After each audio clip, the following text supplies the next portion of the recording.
இந்த செய்தியை உங்களுக்காக வழங்குவது யூரோ குரூப் மலேசியா.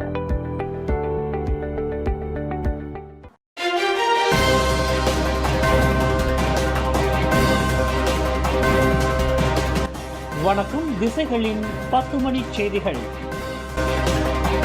மூன்றாவது முன்னாள் பிரதமருக்கும் முறுக்குகிறது சட்ட பாசம். நீதிமன்ற கூண்டில் ஏறுகிறார் இஸ்மாயில் சப்ரி.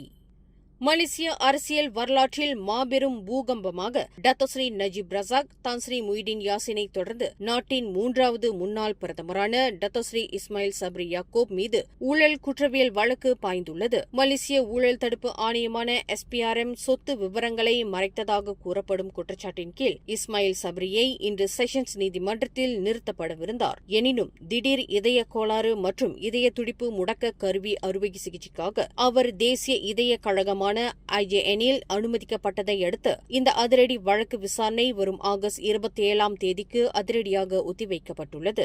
2021ஆம் ஆண்டு ஆகஸ்ட் முதல் 2022ஆம் ஆண்டு நவம்பர் வரை வெறும் 15 மாதங்கள் பிரதமராக பணியாற்றிய இஸ்மாயில் சப்ரி பெரிய அளவிலான சொத்து விவரங்களை மூடி மறைத்ததாக கூறப்படுகிறது. இஸ்மாயில் சப்ரியின் முக்கிய அதிகாரியின் வீட்டில் SPRM நடத்திய சோதனையில் அவருக்கு சொந்தமானவை என்று சந்தேகிக்கப்படும் பல நாட்டு நாணயங்கள் அடங்கிய 170 மில்லியன் ரிங்கெட் ரொக்கம் மற்றும் 7 மில்லியன் ரிங்கெட் மதிப்பிலான 16 கிலோ தங்கக்கட்டிகள் கைப்பற்றப்பட்டதன் அடிப்படையில் அவருக்கு எதிராக குற்றவியல் வழக்கு தொடுக்கப்படவிருக்கிறது.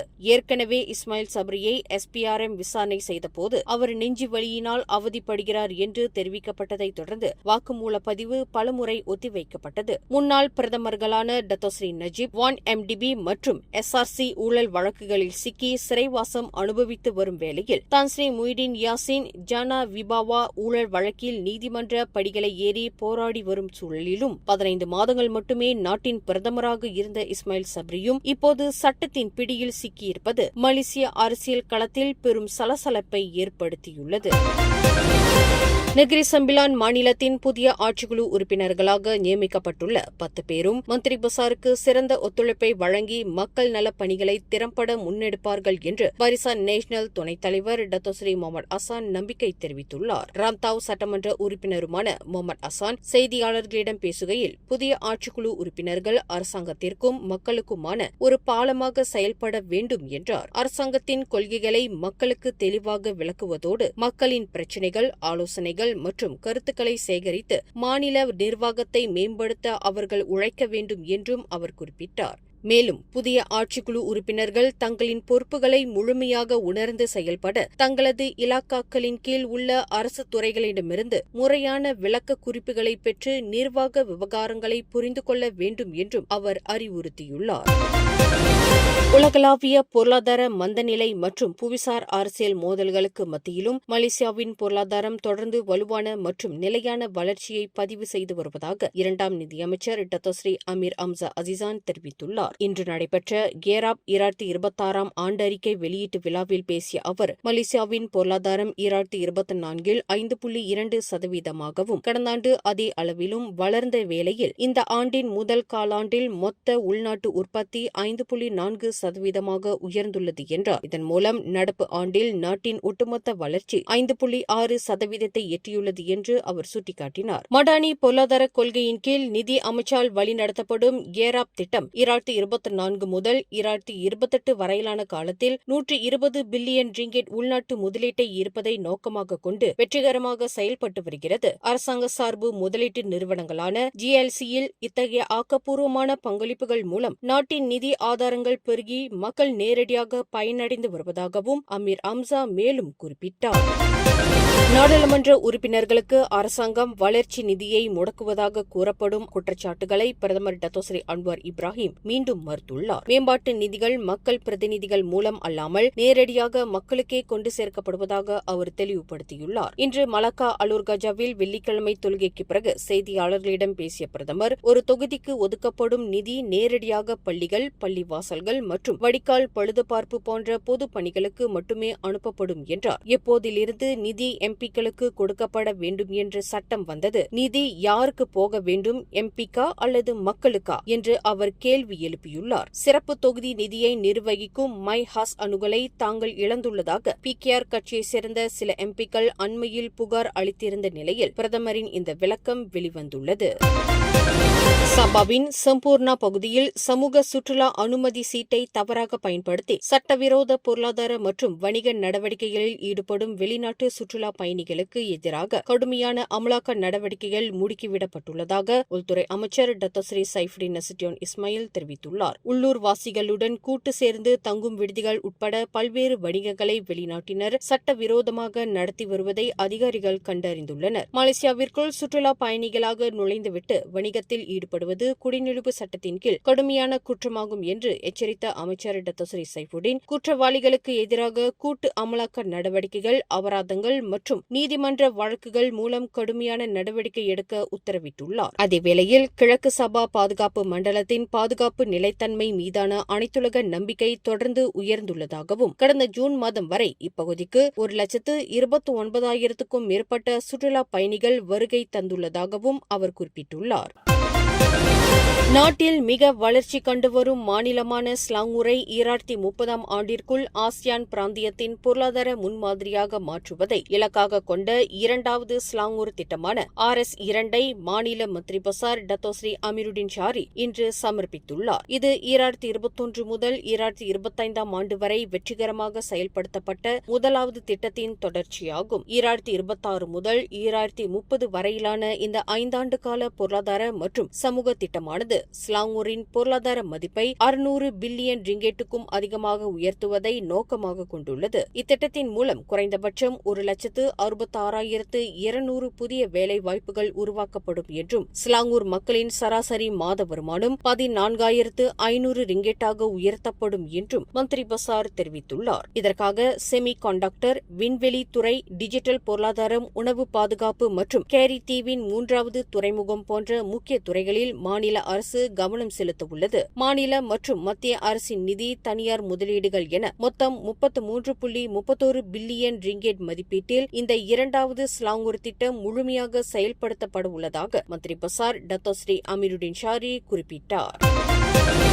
PKR கட்சியின் துணைத் தலைவர் பதவியிலிருந்து விலகுவதாக தனது மூத்த மகள் நூருல் ஈசா எடுத்துள்ள முடிவை அதன் தலைவரும் பிரதமருமான டத்தோஸ்ரீ அன்வார் இப்ராஹிம் நல்ல முறையில் ஏற்றுக்கொண்டுள்ளார். அலூர் கஜாவில் செய்தியாளர்களிடம் பேசிய அன்வார், நூருல் ஈசா தனது உயர் படிப்பை தொடர்வதற்காக வெளிநாடு செல்லவிருப்பதால் இந்த முடிவை எடுத்துள்ளார் என்றும், பதவி விலகினாலும் அவர் கட்சியில் தொடர்ந்து தீவிரமாக செயல்படுவார் என்றும் கூறினார். முன்னதாக கட்சி பதவியை துறந்தாலும் அன்வாரின் தலைமையிலான PKR கட்சியின் போராட்டங்களுக்கு தனது ஆதரவு என்றும் இருக்கும் என நூருல் ஈசா நேற்று உறுதியளித்திருந்தார். கடந்த ஆண்டு மே மாதம் நடைபெற்ற கட்சி தேர்தலில் ரஃபிசி ரம்லியை தோற்கடித்து நூருல் ஈசா இப்பதவிக்கு தேர்ந்தெடுக்கப்பட்டார். தற்போது தற்காலிக துணைத் தலைவராக செயல்படும் சைஃபுடின் நசிட்டியோன் இஸ்மாயில் மற்றும் தேர்தல் இயக்குநர் அமீருடின் ஷாரி ஆகியோர் கட்சியின் பணிகளை திறம்பட வழி நடத்துவார்கள் என நூருல் ஈசா நம்பிக்கை தெரிவித்துள்ளார். ரவாங்கில் உள்ள ஸ்ரீ உச்சிமலை முனீஸ்வரன் ஆலயத்தை இடித்துத் தள்ளும் நடவடிக்கைக்கு எதிராக நில உரிமையாளரான யயாசான் கொப்ரா அமைப்புக்கு விதிக்கப்பட்டிருந்த தடை உத்தரவை மீண்டும் அமல்படுத்துவதற்கான மேல்முறையீட்டு மனுவை ஆலய நிர்வாகம் வாபஸ் பெற்றுள்ளது. மேல்முறையீட்டு நீதிமன்ற நீதிபதி நோரின் பஹருடின் தலைமையிலான 3 அடங்கிய நீதிபதிகள் குழு இந்த மனுவை தள்ளுபடி செய்து யயாசான் கொப்ரா அமைப்புக்கு 10,000 ரிங்கெட் நீதிமன்ற செலவு தொகையாக வழங்குமாறு ஆலய நிர்வாகத்திற்கு உத்தரவிட்டது. கடந்த மார்ச் 13ஆம் தேதி சிலையாங் மஜிஸ்ட்ரேட் நீதிமன்றம் 1995 முதல் செயல்பட்டு வரும் இந்த ஆலய நில விவகாரத்தில் சர்ச்சை நிலவுவதால் இடித்துத் தள்ளும் வேலைகளுக்கு தற்காலிக தடை விதித்திருந்தது. எனினும் மார்ச் 31 அன்று உயர்நீதிமன்றம் அந்த தடையை நீக்கியது. இதனை எதிர்த்து ஆலய நிர்வாகத்தின் சார்பில் வழக்கறிஞர் அமண்டா சோனியா மெத்யூ தாக்கல் செய்திருந்த மேல்முறையீட்டு அனுமதி மனுவே தற்போது வாபஸ் பெறப்பட்டுள்ளது. நில உரிமையாளருடன் சுமூக உடன்பாடு எட்டப்படாத நிலையில் கடந்த பிப்ரவரியில் உரிய அனுமதியின்றி ஆலயத்தின் ஒரு பகுதியை இடிக்க முயன்ற 4 பேர் போலீசாரால் கைது செய்யப்பட்டு பின்னர் விடுவிக்கப்பட்டனர் என்பது குறிப்பிடத்தக்கது.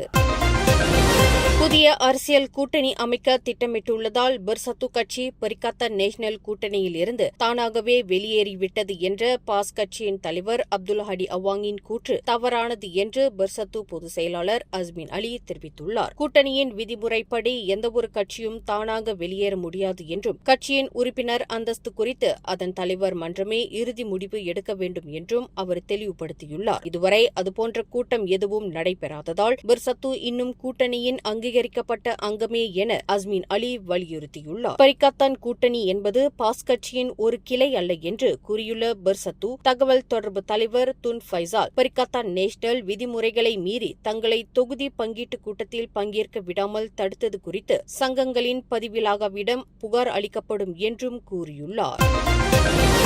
பெரியவர்களுக்கான நீச்சல் குளத்தில் 2 வயது சிறுவனை போதிய பாதுகாப்பின்றி தனியாக விட்டு அவனது மரணத்திற்கு காரணமான இந்தோனேசிய பணிப்பெண்ணுக்கு இன்று கோலாலம்பூர் செஷன்ஸ் நீதிமன்றம் 4 ஆண்டுகள் சிறை தண்டனை விதித்துள்ளது. கடந்த ஜூலை 28 அன்று செந்துலில் உள்ள அடுக்குமாடி குடியிருப்பு ஒன்றில் இச்சம்பவம் நிகழ்ந்துள்ளது. 44 வயதான வயுனி தஞ்சோங் என்ற அந்த பணிப்பெண் சிறுவர்களுக்கான நீச்சல் குளத்திற்கு பதிலாக பெரியவர்களுக்கான நீச்சல் குளத்தில் எவ்வித மிதவைகளும் இன்றி அச்சிறுவனையும் அவனது 5 வயது அண்ணனையும் விட்டுவிட்டு கழிவறைக்கு சென்றுள்ளார். இதனால் நீரில் மூழ்கிய சிறுவன் மறுநாள் அதிகாலை மருத்துவமனையில் சிகிச்சை பலனின்றி உயிரிழந்தான். நீதிபதி சுஹைலா ஹேரன் முன்னிலையில் தனது குற்றத்தை ஒப்புக்கொண்ட அந்த பணிப்பெண்ணுக்கு அவர் கைது செய்யப்பட்ட ஜூலை 29ஆம் தேதி முதல் இந்த சிறை தண்டனை அமலுக்கு வருவதாக நீதிமன்றம் தீர்ப்பளித்துள்ளது. சபா கொத்தகினபாலு அனைத்துலக விமான நிலையத்தின் 3வது தளத்தில் உள்ள புறப்பாடு பகுதி நுழைவாயிலில் கார் ஒன்று மோதி விபத்துக்குள்ளான நிலையிலும் பயணிகள் நடமாட்டம் எந்த விதத்திலும் பாதிக்கப்படவில்லை என்று கொத்தகினபாலு நாடாளுமன்ற உறுப்பினர் டத்தோ சான் ஃபுங் ஹின் தெரிவித்துள்ளார். விவசாய மற்றும் உணவு பாதுகாப்புத்துறை துணை அமைச்சருமான டத்தோ சான் கோலாலம்பூரிலிருந்து கொத்தகினபாலு வந்தடைந்ததும் இச்சம்பவம் குறித்து தமக்கு தெரிவிக்கப்பட்டதாக கூறினார். விபத்து நடந்த பகுதியை உடனடியாக சுத்தம் செய்து பயணிகள் தடையின்றி செல்வதை விமான நிலைய நிர்வாகம் மிக விரைவாக உறுதி செய்தது. இவ்விபத்தில் ஒரே ஒரு தானியங்கி கண்ணாடி கதவு மட்டுமே சேதமடைந்துள்ளது என்றும் மற்ற அனைத்து நுழைவு மற்றும் வெளியேறும் கதவுகளும் முழுமையாக செயல்படுவதால் பயணிகள் வழக்கம் போல் தங்களது பயணத்தை தொடரலாம் என்றும் அவர் குறிப்பிட்டுள்ளார். இக்கட்டான சூழலில் உடனடியாக செயலாற்றிய விமான நிலைய ஊழியர்களுக்கும் நிர்வாகத்திற்கும் அவர் தனது நன்றியினை தெரிவித்துக் கொண்டார். வியட்நாமில் நடைபெற்ற சியாகாப் எனப்படும் தென்கிழக்காசிய கராத்தே சாம்பியன்ஷிப் போட்டியில் கெடா மாநிலத்தை பிரதிநிதித்து பங்கேற்று வெற்றி பெற்ற 4 வீரர்களுக்கு மாசிலா குழுமம் சார்பில் சிறப்பு பாராட்டு விழா நடத்தி கௌரவிக்கப்பட்டது. இவ்விழா நேற்று குலிம் தமான் சிலாசேவில் உள்ள எஸ் ஹைலண்ட் உணவகத்தில் மிக சிறப்பாக நடைபெற்றது. இந்நிகழ்வின் தலைவர் யாதவன் ஒருங்கிணைப்பில் எஸ் தாமஸ் ஆலோசனையின் கீழ் குழுமத்தின் இதர உறுப்பினர்களின் முழு ஆதரவோடு இந்த ஏற்பாடு செய்யப்பட்டிருந்தது. போட்டியில் பதக்கங்களை வென்று நாட்டிற்கும் மாநிலத்திற்கும் பெருமை சேர்த்த 4 கராத்தே வீரர்களுக்கும் ரொக்கப் பரிசு மற்றும் நினைவுச் சின்னங்கள் வழங்கப்பட்டு சிறப்பிக்கப்பட்டது. இப்போட்டியில் மலேசிய பிரதிநிதிகள் ஒட்டுமொத்தமாக 6 தங்க பதக்கங்களை கைப்பற்றி சாதனை படைத்தனர். அதில் கெடா மாநிலத்தைச் சேர்ந்த வீரர் முகமது அம்மார் பின் சிராஜுடின் ஒரு தங்கப் பதக்கத்தையும் மோனிஷா யயாடி வெள்ளிப் பதக்கத்தையும் வென்றனர். மேலும் அர்ஜுன் கண்ணா மற்றும் தர்னேஸ் சங்கர் ஆகிய இருவரும் வெண்கலப் பதக்கங்களை வென்று சாதனை படைத்துள்ளனர். இப்போட்டியின் முதன்மை பயிற்றுநராக மாஸ்டர் ஷியான் சுரேஷ்குமாரும் துணை பயிற்றுநராக மாஸ்டர் கோமகனும் செயல்பட்டனர். இப்போட்டி குறித்து துணை பயிற்றுநர் மாஸ்டர் கோமகன் கூறுகையில் கடந்த மாதம் 9ஆம் தேதி முதல் 13ஆம் தேதி வரை வியட்நாமில் நடைபெற்ற இந்த சியாகாப் சாம்பியன்ஷிப் போட்டியானது உலகளவிலான முக்கிய கராத்தே போட்டிகளில் ஒன்றாகும் என்றார். இம்முறை நடைபெற்ற போட்டியில் 11 நாடுகளிலிருந்து 400க்கும் மேற்பட்ட போட்டியாளர்கள் களம் இறங்கிய வேளையில் மலேசியாவை பிரதிநிதித்து கெடா மாநிலத்திலிருந்து 8 வீரர்கள் பங்கேற்றனர் என்று மாஸ்டர் கோமகன் விவரித்தார். வணக்கம், நான் மாஸ்டர் கோமகன் பேசுறேன். நாங்க யாருன்னா கெடா கராத்தேயோட பயிற்றுனர்கள். நானு மற்றும் என்னுடைய நண்பன் தலைமை பயிற்றுனர் மாஸ்டர் சுரேஷ்குமார். நாங்க வந்து ஒரு 8 பேர் கடால இருந்து மலேசியாவை பிரதிநிதிச்சு சிகாஃப் இது என்னன்னாக்கா சவுத் ஈஸ்ட் ஏஷியாவோட கராத்தே சாம்பியன்ஷிப். இது எங்க நடைபெற்றுச்சுன்னு பார்த்தாக்கா வியட்நாம் நின்பி 9ஆம் தேதி 7ஆம் மாசத்திலிருந்து 13ஆம் தேதி 7ஆம் மாசம் வரைக்கும் இந்த போட்டி நடைபெற்றுச்சு. மொத்தம் 11 நாடுகள் வந்து பங்கேற்றாங்க இந்த போட்டியில. டோட்டல் ஒரு 4க்கும் மேற்பட்ட பங்கேற்பாளர்கள் இந்த போட்டியில கலந்துக்கிட்டாங்க. இதுல மலேசியா வந்து ஒரு 6 தங்கம் வென்றாங்க. இந்த 6 தங்கத்துல ஒரு தங்கம் வந்து நம்ம கெடா மாநிலத்தை பிரதிநிதிச்ச முகமது அமார் அவர்கள் வந்து அடிச்சாங்க. இதுல வந்துட்டு ஒரு சில்வர் மெடல்ஸ் வந்துட்டு நம்ம மோனிஷா யயாடி அவர்கள் மற்றும் 2 வெண்கல பதக்கங்கள் வந்து நம்ம சங்கர் தனேஷ் சங்கர் அண்ட் ஆல்சோ அர்ஜுன் கண்ணா அவர்கள். ஸோ இந்த 4 பேரும் வந்துட்டு நம்ம கிடா மாநிலத்தில இருந்து பிரதிநிதிச்சு மெடல் எடுத்து கொடுத்திருக்காங்க. இப்போட்டியில் மலேசிய பிரதிநிதிகள் ஒட்டுமொத்தமாக 6 தங்க பதக்கங்களை கைப்பற்றி சாதனை படைத்தனர். அதில் கெடா மாநிலத்தைச் சேர்ந்த வீரர் முகமது அமார் பின் சிரஜுடின் ஒரு தங்க பதக்கத்தையும் மோனிஷா யயாடி வெள்ளி பதக்கத்தையும் வென்றனர். மேலும் அர்ஜுன் கண்ணா மற்றும் தர்னஸ் சங்கர் ஆகிய இருவரும் வெண்கல பதக்கங்களை வென்று சாதனை படைத்துள்ளனர். தங்க பதக்கத்தை வென்ற முகமது அமார் பின் சிராஜுடின் கூறுகையில், மாஸ்டர் சுரேஷ் மற்றும் மாஸ்டர் கோமகனின் இன்றி இந்த சாதனையை தம்மால் படைத்திருக்க முடியாது என்றார். ஹாய், வணக்கம். என் பேரு முகமது அமார் பின் சிராஜுடின். ஸோ நான் வந்து சிகாஃப்ல வந்து கோல்டு மெடலிஸ்ட். சிகாஃப் வந்து ஒரு south east Asian karate championship. So ஒரு எல்லா சவுத் ஈஸ்ட் ஏஷியன் கண்ட்ரி வருவாங்க. மலேசியா, இந்தோனேஷியா, தாய்லாந்து, அப்புறம் இன்னும் ஒரு 5-6 கண்ட்ரீஸ்லேருந்து சவுத் ஏஷியனில் வருவாங்க. ஸோ அதில் வந்து நான் மலேசியா ரிப்ரசென்ட் பண்ணி கோல்டு எடுத்தேன். என் கேட்டகரி வந்து -75 kg. அண்ட் தென் என்னோட ஸ்டேட் அண்ட் கெடா டீம்லேருந்து master Suresh and then master Gomagan என்னோட coach. So big thanks for them. அவங்க இல்லாமல் நான் அங்கே போயிருக்க மாட்டேன். வெள்ளி பதக்கத்தை வென்று கெடா மாநிலத்திற்கு பெருமை சேர்த்த மோனிஷா யயாடி இவ்வாறு விவரித்தார். வணக்கம், என் பேர் மோனிஷா யயாடி. நான் சிகாஃப் வந்து கலந்துக்கிட்டேன். மொத்தம் 11 கண்ட்ரிஸ் பார்ட்டிசிபேட் பண்ணாங்க. எனக்கு வந்து அண்டர் 21 சீனியர் கேட்டகரியில் வந்து above 68 kg வந்து சில்வர் மெடலிஸ்ட். கூட்டாக இணைந்து வெண்கல பதக்கத்தை வென்ற தர்னேஷ் சங்கர் மற்றும் அர்ஜுன் கண்ணா ஆகியோர் தங்களின் அடைவு நிலை குறித்து இவ்வாறு விவரித்தனர். வணக்கம், என் பேர் தர்னேஷ். வணக்கம், என் பேர் அர்ஜுன். நாங்கள் வந்து சிகாஃப் வியட்நாமில் நடந்த காம்படிஷனில் வந்து கலந்துக்கிட்டோம். அதில் நாங்கள் 2 பேருமே வந்து பிரான்ஸ் வின் பண்ணோம். ஸோ அந்த போட்டியில் இருந்த வரைக்கும் special thanks for my coaches and my members. யாரெல்லாம் எனக்கு சப்போர்ட் பண்ணாங்களோ வெரி தேங்க்ஸ். மலேசியாவை பிரதிநிதிச்சு கெடாலேருந்து ஒரு கோல்டு, ஒரு silver, 2 France. Special thanks to my coaches, my teammates and my parents. 2018ஆம் ஆண்டில் தோற்றுவிக்கப்பட்ட மாசிலா குழுமம் சியகஃப் போட்டியில் வெற்றி பெற்ற கெடா மாநில விளையாட்டாளர்களை கௌரவிப்பதில் பெருமிதம் கொள்வதாக அதன் பாராட்டு விழா ஏற்பாட்டு குழு தலைவர் எஸ் தாமஸ் தெரிவித்தார். நிகழ்வு, அதாவது இந்த கராத்தே விளையாட்டர்களை பாராட்டும் விதமாக இன்று நடந்த அந்த நிகழ்வு வந்து மாசிலா குழுமம் என்ற நாங்கள் வந்து செஞ்சிருக்கோம். இந்த குழுமம் வந்து 2018 இயங்கிக்கிட்டு இருக்கு. ஆக நான் வந்து அந்த கராத்தேல வந்து 1976 வந்து பிஎம்ஆர் தோட்டத்தில் வந்து அந்த கராத்தே நான் வந்து ஒரு ஆர்வம் வந்து தற்போது வந்து இருக்கின்ற அந்த கராத்தே மாணவர்கள் வியட்நாமில் போயிட்டு நம்முடைய நாட்டின் பெருமையையும் கெடா மாநிலத்தின் பெருமையும் இந்தியர்களின் பெருமையும் சேர்த்து வந்ததுக்காக அவர்களை பாராட்டணும், அவர்களை வாழ்த்தணும்னு சொல்லி இந்த நிகழ்வை ஒரு சிறிதாக நம்ம வீட்டிலேயே செய்யலாம்னு நினைச்சோம். அப்புறம் அதை ஐடியா பண்ணி செய்ய சரி பெருசாக ஒரு ரெஸ்டாரண்ட்லேயே செஞ்சிடணும் அப்படின்னு நினைச்சு இன்னைக்கு வந்து அந்த நிகழ்வு வந்து ரொம்ப சிறப்பாக செஞ்சோம். கெடா மாநிலத்தை பிரதிநிதித்து சென்று இமாலய சாதனை படைத்த இவ்வீரர்களின் வெற்றியை பாராட்டி கௌரவித்த மாசிலா குழுமம் அமைப்புக்கு கராத்தே குழுவின் சார்பாக நெஞ்சார்ந்த நன்றிகள் தெரிவிக்கப்பட்டது.